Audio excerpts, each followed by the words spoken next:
Business Studies Unit 2, we'll talk about internal communication.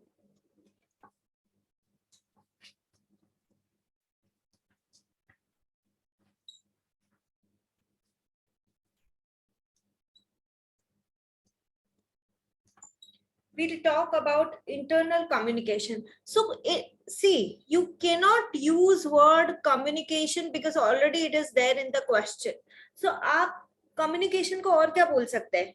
It is exchanging information. So internal communication क्या है? Write down. Process of exchanging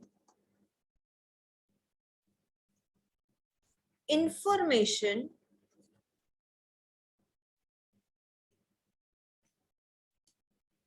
एक message का giver होता है, एक receiver होता है, that is communication. So internal communication is the process of exchanging information between whom?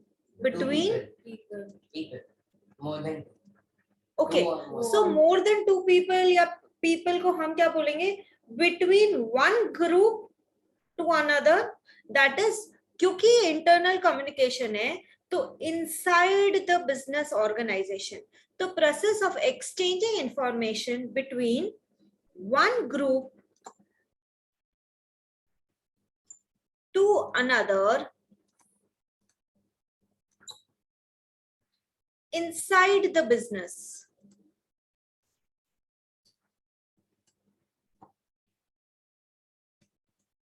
इसका एग्जाम्पल क्या हो सकता है? मैनेजर टॉकिंग टू एम्प्लॉइज, उनको समझा रहे ये हमारा टारगेट है, हमको इस तरह से अचीव करना है. तो within the organization process of exchanging information between one group to another inside the business is known as internal communication. So क्या communication में there is flow of message? Yes or no? There are people who will receive the message, there are people who will give the message, and it is within the business. So एक और keyword आप use कर सकते हैं, flow of message, and obviously within the organization.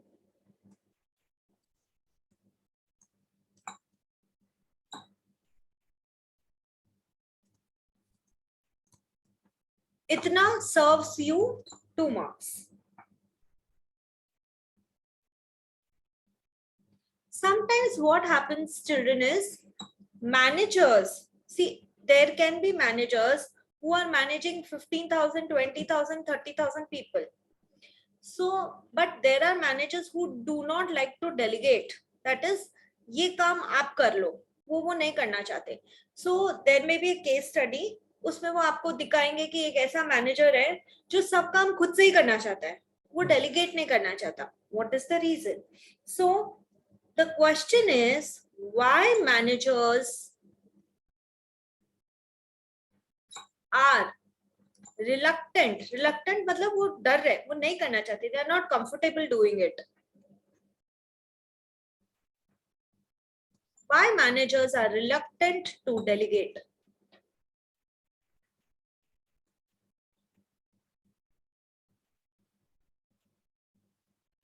So कुछ managers ऐसे होंगे, their nature is such they want to control things on their own.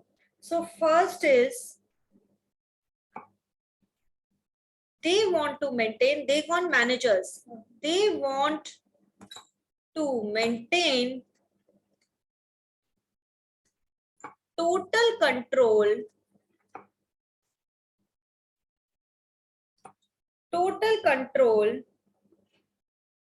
with themselves. मतलब खुद के पास सारा कंट्रोल रखना है, नीचे डेलीगेट करना ही नहीं है. एंड वो उनका थॉट इसलिए भी हो सकता है, ऑल्दो उनके पास लोग हैं, उनको अपने ही लोगों में कॉन्फिडेंस ही नहीं है. So lack of confidence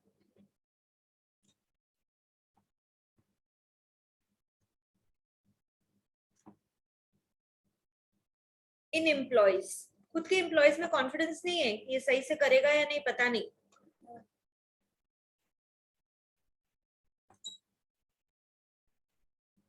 then यदि मैं किसी को काम करने को दे रही हूँ तो पहले उसको अच्छे से ट्रेन तो करो कि उसको ये काम आना चाहिए। आपने अपने एम्प्लॉय को अच्छे से ट्रेन ही नहीं किया, जब ट्रेन ही नहीं किया तो मन में तो पता है ना कि अभी अच्छे से काम क्या करेगा।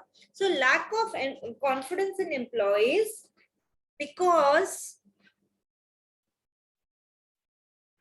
they are not properly trained.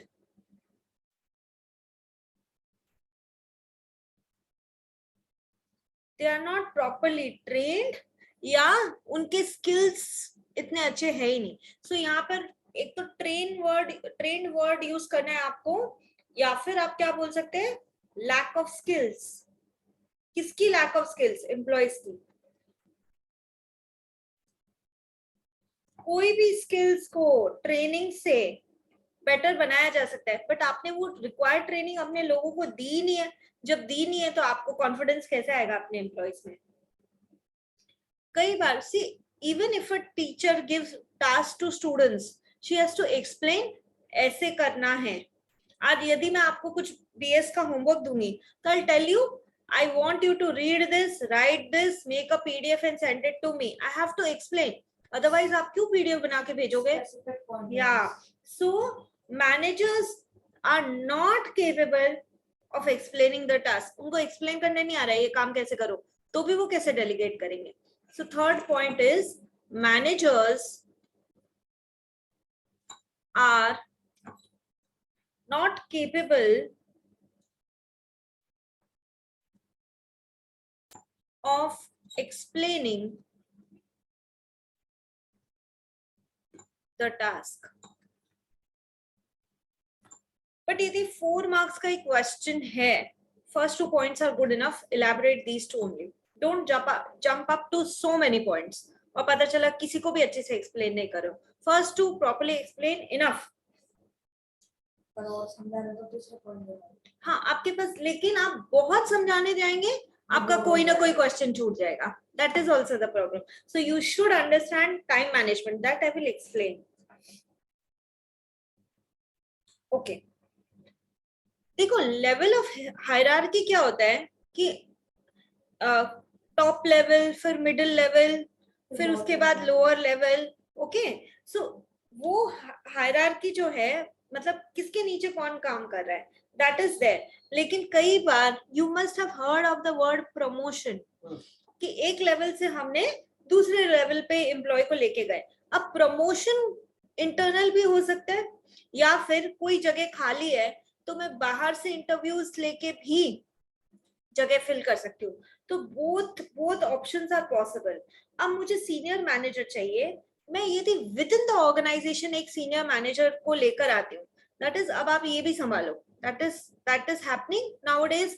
मतलब प्रमोशन होता ही है ना लोगों का। So my question is, write down, recruiting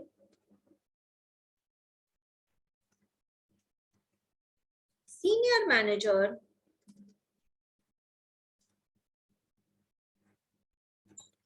from within the organization.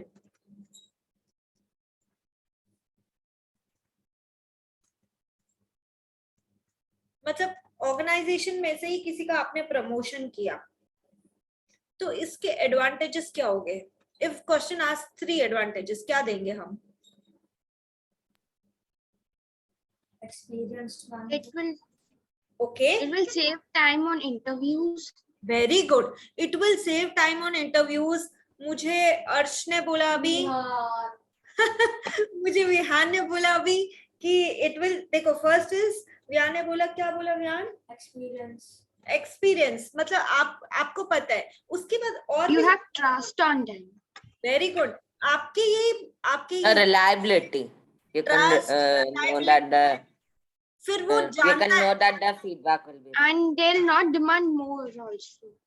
नहीं, demand more is not a point, क्योंकि वो ज्यादा काम करेगा तो उसको एक्सपेक्टेशन तो होगा ना, मेरा सैलरी बढ़ेगा। सो चलो हम पॉइंट्स लिखना चेक करते हैं।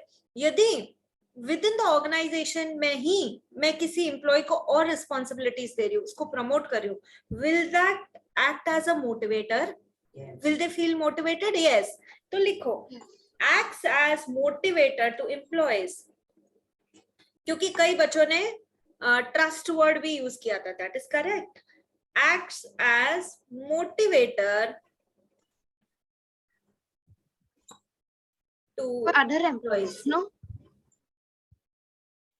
हाँ, मतलब जिसको प्रमोशन मिल रहा है वो तो बहुत मोटिवेटेड होगा ही कि अब मैं इस ऑर्गेनाइजेशन के लिए अच्छे से काम करूंगा. And others will also C and they will also try to reach that place, right? So acts as motivator to employees, builds trust. जिसने trust word use किया था, good, build trust. ठीक है. Then because देखो हम किसी का interview लेते हैं, देयर आर कॉस्ट इन्वॉल्व. कोई मैनेजर को उसका इंटरव्यू लेना पड़ेगा, टाइम इन्वॉल्व, कॉस्ट इन्वॉल्व, वो सब सेव हो जाएगी. Okay, so avoid cost of, लिखो avoid cost of external recruitment. तो कॉस्ट मतलब कोई मैनेजर होगा जो इंटरव्यू ले रहा होगा, रिटन राउंड होगा, फिर मेडिकल भी उसका हम लोग करवाते हैं बिफोर अपॉइंटिंग, तो ये सब का cost. So it is Also, you'll have to train that external person for very the good. company. उसको ट्रेनिंग भी तो देनी पड़ेगी, उसको क्या पता है क्या काम करना है, तो वो ट्रेनिंग का कॉस्ट भी सेव किया. Time and energy saved. Okay,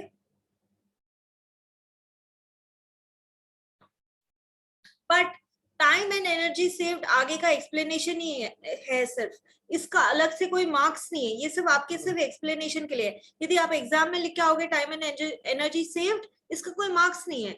avoid cost of external recruitment, इसका मार्क्स है. This is just for Then yeah, this is just for your understanding. Then business knows the individual already, तो familiar है ना. तो एक point है familiar individual.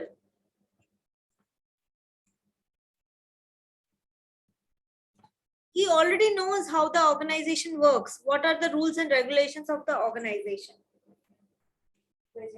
and उसका training का जो कॉस्ट है. Basically, that process, the process of how the company works. So he already knows. अभी ट्रेनिंग कॉस्ट सिर्फ नए जो काम है उसका ट्रेनिंग कॉस्ट लगेगा.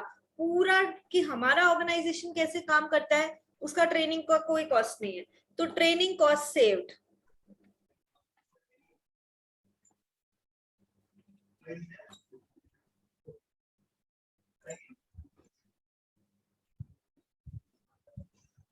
And don't use word experienced. Experienced है वो जो काम है वो तो नया काम उसके लिए है ही ना, जो भी काम है वो नया है. So don't use the word experience because it is not a valid answer. So recruiting senior managers from within the organization के advantages देखो एक बार and then we'll move on. Fast children.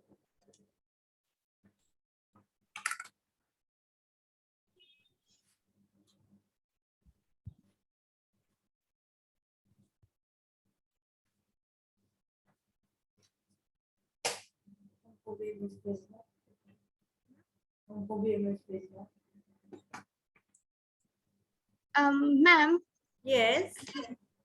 supposingly from 10 employees, we take one employee and promote that person.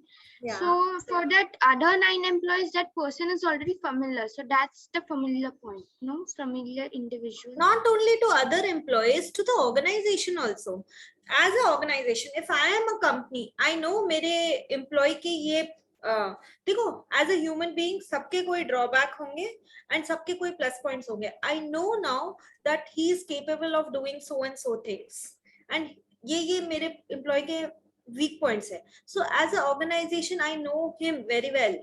तो वो जिसमें strong था उसी चीज के लिए उसको promote करूंगी. Okay, and he's familiar to other people is also okay but not the main point. But how if it's a very big It's a very big organization, so organization anyways, and we won't be able to keep track of those many employees. No. yeah, For example, that is and true. यदि बड़े बड़े organisation में अलग अलग units होते हैं, सारे unit के लोग भी एक दूसरे को नहीं पहचानते. In fact I will tell you, for the corona vaccination, I had gone to the place my husband's office had organized ये सारा कोरोना का vaccination. When I went to the office, to the place where vaccination was organized, ऐसे लग रहा था कि 10 शादी के लोग एक साथ आ गए. And it was so properly organized. And do you think my husband will recognize सबको? Possible ही नहीं है, possible ही नहीं है. Still everyone proper line में सब कुछ. तो आप अपने सारे यूनिट के लोगों को भी जानते नहीं होंगे, बट ऑर्गेनाइजेशन तो जानता है कि इस आदमी का क्या प्लस पॉइंट है, क्या माइनस पॉइंट है. So that is what is required. जो आपका प्लस पॉइंट है उसको यूज करके आपको प्रमोट करूंगी. अब ये भी काम करो. चलो next question children. Do you think communication is very important? बिना कम्युनिकेशन के तो मैं एक क्लास नहीं ले सकती, पढ़ाऊंगी कैसे? सो कम्युनिकेशन को कैसे हम बेटर करें, कैसे हम इम्प्रूव करें, कम्युनिकेशन के लिए हम क्या क्या चीजें यूज करते हैं, that is the next question. So ways of communication. देखो यदि कम्युनिकेशन अच्छा नहीं है, मेरे पास बहुत सारे कंप्यूटर्स है, ब्यूटीफुल ऑफिस है, एसी लगा हुआ है उधर, मस्त में बैठो, बट कम्युनिकेशन ही नहीं है. यदि कम्युनिकेशन नहीं होता है, कोई काम कराना पॉसिबल नहीं है. सो वेज इन विच, वो आपको पूछ सकते हैं कि क्या क्या कम्युनिकेशन के वेज है, आप क्या चूज करेंगे, that is the question. ways in which communication can be improved.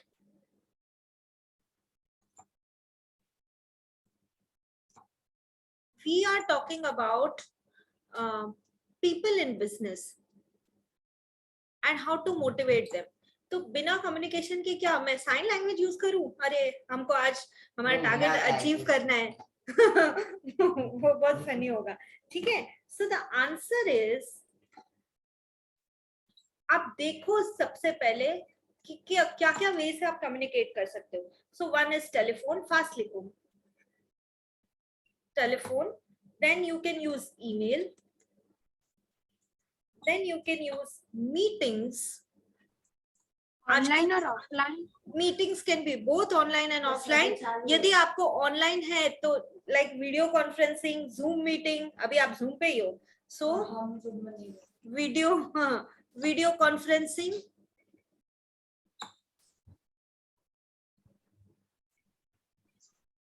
ठीक है, ये सब आप यूज कर सकते हैं फॉर कम्युनिकेशन. इनफैक्ट आप ऑफिस के बाद नोटिस बोर्ड भी यूज कर सकते हैं. नोटिस बोर्ड, हाँ. सो माय पॉइंट इज, आपको ये देखना है कि कोई चीज आपको फास्ट बतानी है अपने एम्प्लॉयज को. So what is the fast way? सबसे पहले सिचुएशन को चेक करो कि मान लो ऑफिस में आग लगी है कहीं और आपको अपने एम्प्लॉयज को बोलना है भागो, तो क्या ईमेल टाइप करूंगी भागो? दैट इज नॉट पॉसिबल ना. फिर आपको ये भी देखना है कि कॉस्ट किस में कम आ रही है. फिर आपको ये भी देखना है कि एम्प्लॉय ने मेरी बात समझ ली है कि नहीं, और समझी है तो हाउ डू आई नो उसने मेरी बात समझ ली है. मुझे फीडबैक भी तो लेना है वापस से. सो अभी हम सिर्फ जैसे ईमेल है तो it gives you a written evidence. Right down here, written evidence कि कोई चीज कम्युनिकेट हुई, बट देन उसने पढ़ा है कि नहीं, then that is also a question. Can we use WhatsApp? उसमें we can see if it's read or not. WhatsApp या messages या WhatsApp, but see WhatsApp क्या है, it is not one is एकदम organizational way, that is formal way. WhatsApp friends group और इसके लिए है. until and unless आप ऑफिस का WhatsApp बना दो and you say कि नहीं ये WhatsApp का भी जो है वो as good as a written evidence है. okay, so WhatsApp group okay, but उसमें informal messages flow होंगे, formal messages नहीं. so telephone is verbal communication. write down.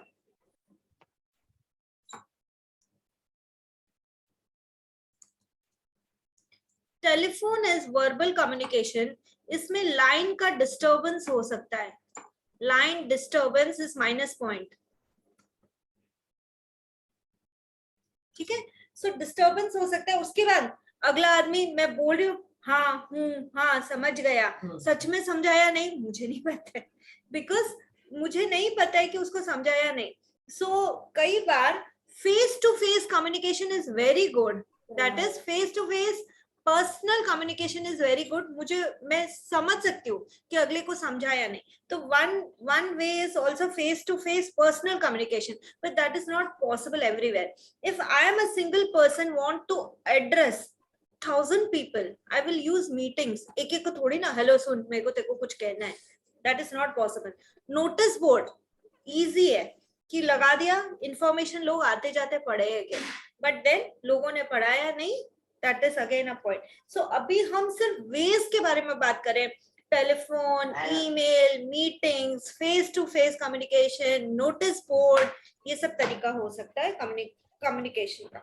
कब कौन सा यूज करना है, we'll talk about it. And notice board also some advertisements can help the readers to. हाँ, notice board पे जो भी इम्पोर्टेंट इंफॉर्मेशन है वो आप लगा सकते हैं. ओके, बट जब भी कम्युनिकेशन का क्वेश्चन आएगा हमेशा चेक करो कि feedback is important. We can give feedback forms. Feedback forms can be given, but yes, it is not compulsory they will fill and give you back. But feedback limited हो जाता है. हर जगह मुझे feedback मिलना possible नहीं है. तो यदि लॉन्ग चेन ऑफ कम्युनिकेशन है, दैट इज इवन आपने कभी वो गेम खेला है जिसमें है ना एक आदमी दूसरे के कान में कुछ बोलता है, वो गोल गोल गोल गोल गोल गोल चाइनीज विस्पा, एंड में वो बात का कुछ और ही बात बन जाता है ना, because long chain of communication. तो कम्युनिकेशन का में भी मैसेज कुछ और था और उसका मतलब कुछ और ही हो गया. तो फीडबैक एक तो लिमिटेड होता है and the message can be बोलेंगे डिस्टॉर्टेड. तो कई बार लॉन्ग लिख लो, ये long chain of communication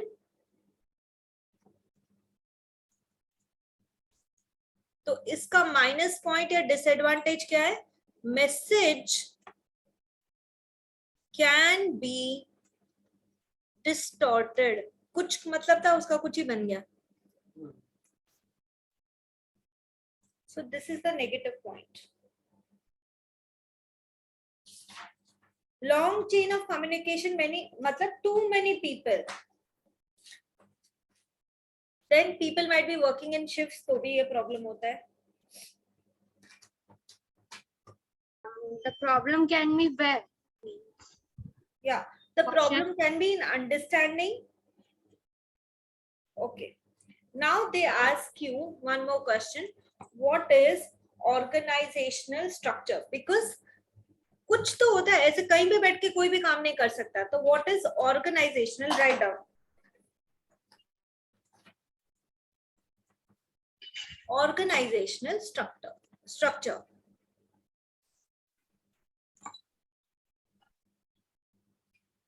so it refers to level of management. Level of management होते हैं top, middle, lower. Answer is it refers to level of management. It refers to level of management and वो लोग क्या कर रहे हैं, उनको जो काम दिया जा रहा है वो कर रहे हैं. And division of responsibilities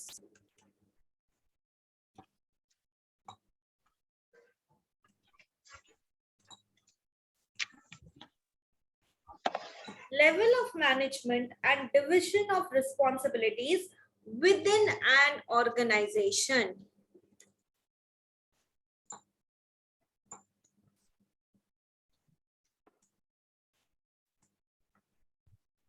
level of management, top, middle, low, 3 level है. उस लेवल पे कौन क्या काम करेगा. जैसे मैं आपको एग्जांपल देती हूँ, टॉप लेवल मैनेजमेंट, वो लोग तो पॉलिसीज फ्रेम करते हैं. फिर मिडिल लेवल को देखना है कि वो पॉलिसीज कैसे वो प्रैक्टिकली इम्प्लीमेंट करते हैं और So- लोअर लेवल को काम करना है, मतलब So one are the actually on floor. creators and the हाँ. who top level management takes decisions, makes policies. तो आपको ऑर्गेनाइजेशनल स्ट्रक्चर में कीवर्ड्स क्या यूज करने हैं? लेवल ऑफ मैनेजमेंट एंड उनके डिविजन ऑफ रिस्पॉन्सिबिलिटीज क्या क्या है within an organization is known as organizational structure. So what are you doing basically? You are defining roles of people and relationship between them. So एक और line लिख लो, defining roles of people and relationship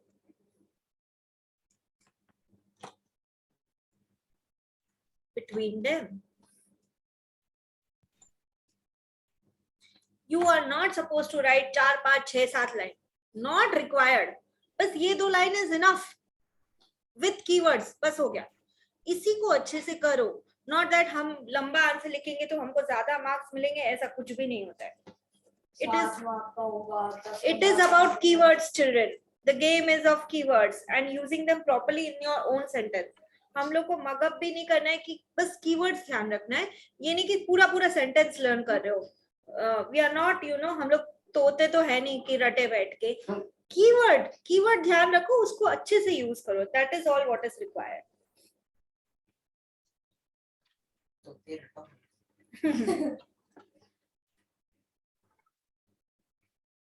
So if you say communication is poor, इसका क्या मतलब होता है? If they say communication is poor, तो इसका क्या मतलब है? Lack of communication devices. हाँ, ये कॉमन मिस्टेक है. अभी मैंने बोला कम्युनिकेशन इज पुअर और बच्चे ने यूज किया लैक ऑफ कम्युनिकेशन. जो क्वेश्चन में वर्ड था वही आंसर में, तो मार्क्स मिलता है फिर 0. तो क्या करना है हम?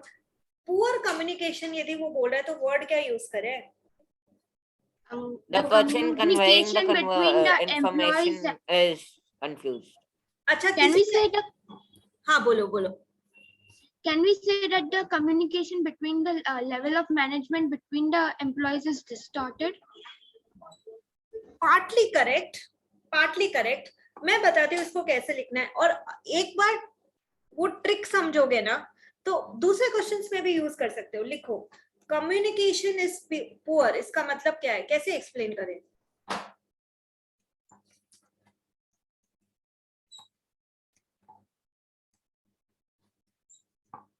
देखो, कम्युनिकेशन के लिए हमने बात यूज किया था कि process of exchanging information between groups, इस सबको कम्युनिकेशन कहते हैं. अब ये पुअर है तो इसको कैसे बोलेंगे? Process of exchanging information. लिखो process of exchanging information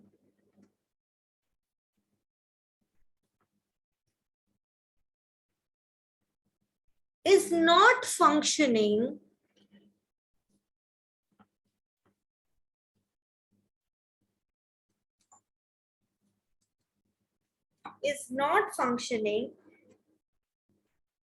effectively.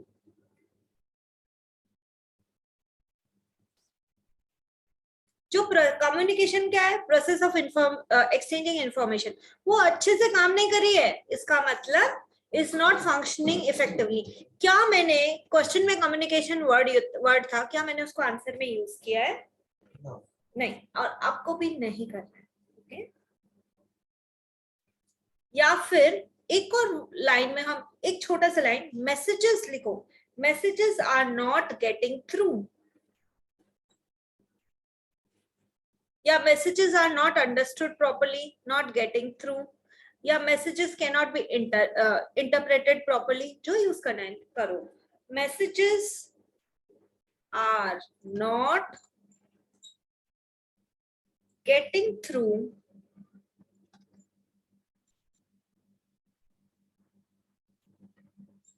or interpreted properly.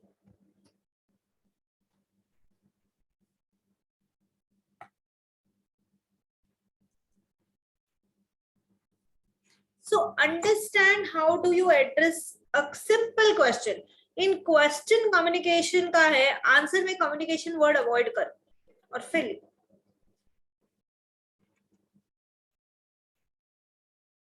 Okay, now मेरे नीचे मान लो 20,000 लोग काम करते हैं, क्या मैं सारा काम, that is possible you know, बड़े ऑर्गेनाइजेशन में एक एक आदमी 50-50 हजार लोगों को भी समझा संभालता है। तो माय क्वेश्चन इज, आप डेलीगेट करें, दैट इज मोर इम्पोर्टेंट काम तो खुद करें और लेस इम्पोर्टेंट काम उन लोगों को दें। क्या मैं सारा काम हमेशा खुद से कर सकती हूँ? Is it possible? Man, human being is a social animal, सारा काम खुद से कैसे करेगा? टीम वर्क आना चाहिए उसको, ग्रुप में रहने आना चाहिए। Right down.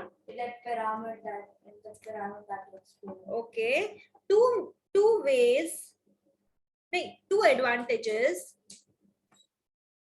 आप खुद नहीं लिख रहे हो और सिर्फ मुझे देख रहे हो, 10 दिन में तुमको कुछ पता नहीं होगा मैंने क्या किया है। 10 दिन क्या, नेक्स्ट डे? हाँ, नेक्स्ट डे पता नहीं होगा। Two advantages of delegation. Understood, Vihan? Right. I'm writing only. Okay, चलो चलो, टू एडवांटेजेस ऑफ डेलीगेशन। सबसे पहले आप रिस्पॉन्सिबिलिटी देते हैं कि अपने नीचे के एम्प्लॉय को, सो ही फील्स मोटिवेटेड। तो मैं सिर्फ कीवर्ड्स दे रही हूँ, Motive. मोटिवेशन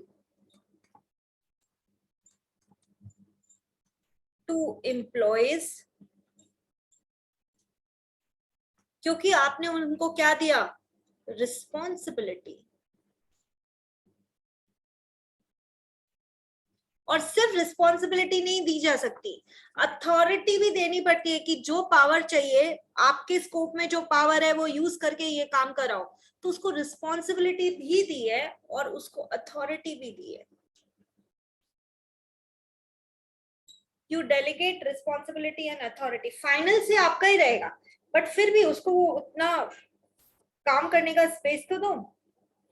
देन जो डेलीगेट कर रहा है, he can focus on more important matters। लिखो, management can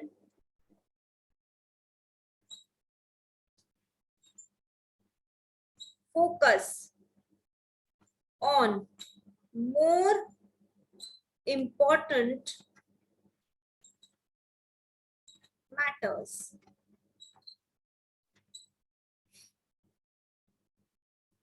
यदि आप मोटिवेटेड हैं, क्या आपकी एफिशिएंसी बढ़ेगी? So I am giving you authority, responsibility, so अपने आप ही इसके आगे एक्सप्लेन करना, इंक्रीजिंग एम्प्लॉयज एफिशिएंसी।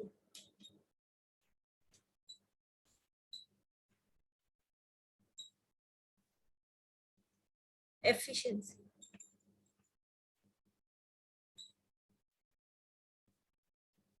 सो ऐसे नहीं काम, ऐसे सब नहीं लिखना फास्टर वे में काम हो जाएगा, बहुत ही इफेक्टिव वे में काम हो जाएगा। नो, एफिशिएंसी बढ़ रही है, रिस्पॉन्सिबिलिटी और अथॉरिटी दे रहे हैं, ठीक है। These words can form part of explanation but are not they are not the full answers। अब यदि मैं किसी एम्प्लॉय को रिस्पॉन्सिबिलिटी दे रही हूँ, उसको अथॉरिटी दे रही हूँ, उसका काम बहुत एफिशिएंटली हो रहा है, will that increase his job satisfaction? तो वो पॉइंट इसी के साथ मर्ज करके लिखना है, अलग से पॉइंट नहीं है। सो आप कैसे लिखेंगे? Two advantages of delegation, that is कुछ काम उनको करने को दिया। मोटिवेशन ऑफ एम्प्लॉयज, क्योंकि उनको पता है कि I am trusting them, so motivation of employees, I am giving them responsibility and authority to do the work. This will increase employees efficiency and increase job satisfaction। one single point, इसको 4 point बना के लिख के नहीं आना है, okay? तो increasing employees efficiency and job satisfaction लिखो।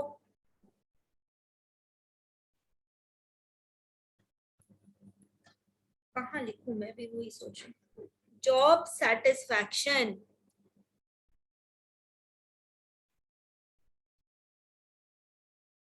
वापस से बोलती हूँ, if I delegate work, employees will feel motivated because I have given them responsibility and authority to accomplish a work. This will increase employees efficiency and job satisfaction। one sentence and done।